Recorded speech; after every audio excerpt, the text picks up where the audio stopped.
Alors, vous avez mal pendant les rapports sexuels ou bien la pénétration est difficile, voire impossible. Comment savoir si, tout simplement, est-ce que vous êtes trop étroite?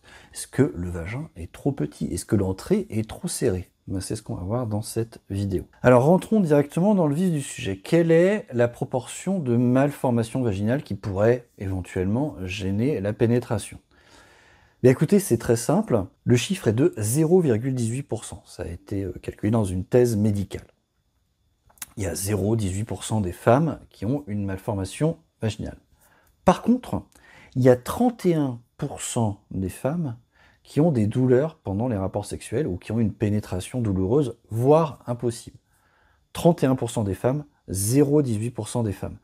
Donc en fait, on a déjà un début de réponse. C'est que non, vous n'avez sûrement pas une malformation vaginale.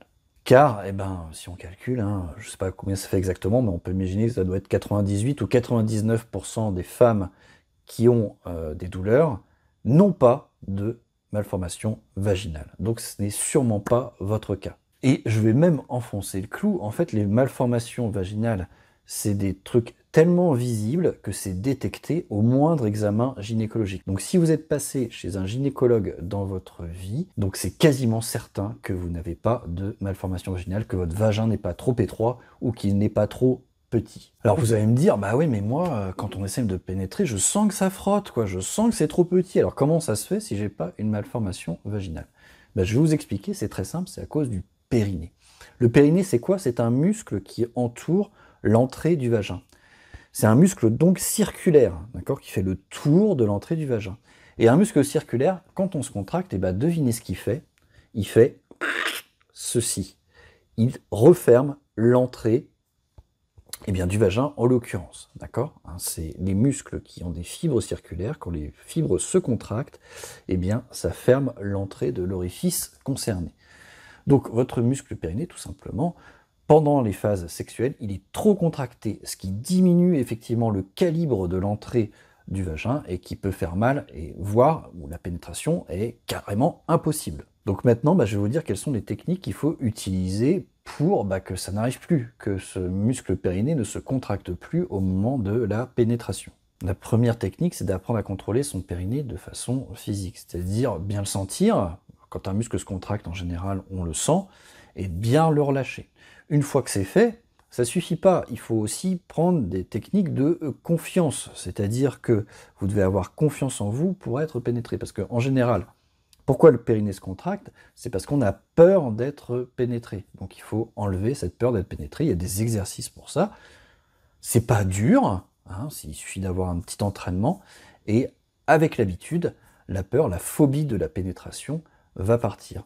Ensuite, il y a toutes des techniques un peu plus mentales, on va dire, où on va comprendre ce que c'est que la masculinité, ce que c'est que la féminité, de comprendre que la pénétration, c'est pas dangereux, que l'homme aussi a son rôle à jouer, que d'ailleurs vous pouvez lui apprendre ce rôle-là, le guider finalement, et tout ça on va le mettre en application, mais de façon très progressive.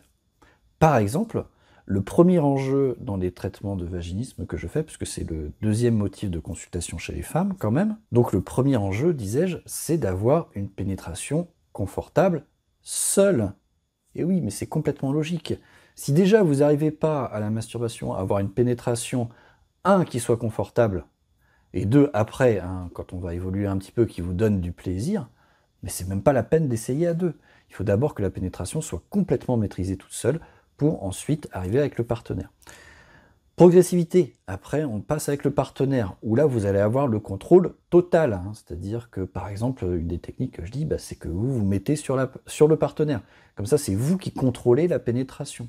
Et une fois que ça c'est maîtrisé, on donne le contrôle au partenaire. Vous voyez, tout est progressif, et on va commencer par des exercices très faciles, pour aller vers des exercices plus difficiles. D'ailleurs, petite parenthèse, en description, vous avez la formation Vaincre votre vaginisme. Vous avez un lien qui vous apportera sur la présentation de la formation, où vous avez justement tous ces exercices, entre autres, et toute la théorie et toutes les explications que vous avez besoin pour vaincre le vaginisme. Un autre élément que je constate de façon importante aussi chez les femmes qui souffrent de vaginisme ou de douleur à la pénétration comme ça parce que le périnée est trop contracté, c'est une absence de monde érotique, de monde fantasmatique, d'accord? Et ça c'est très important parce que c'est la projection de notre désir, ce qui va donner l'envie d'être pénétré aussi. Donc dans cette vidéo, là, eh bien, on parle de ça, et je vais vous donner les 5 fantasmes principaux des femmes. Je vous dis à tout de suite dans la prochaine vidéo.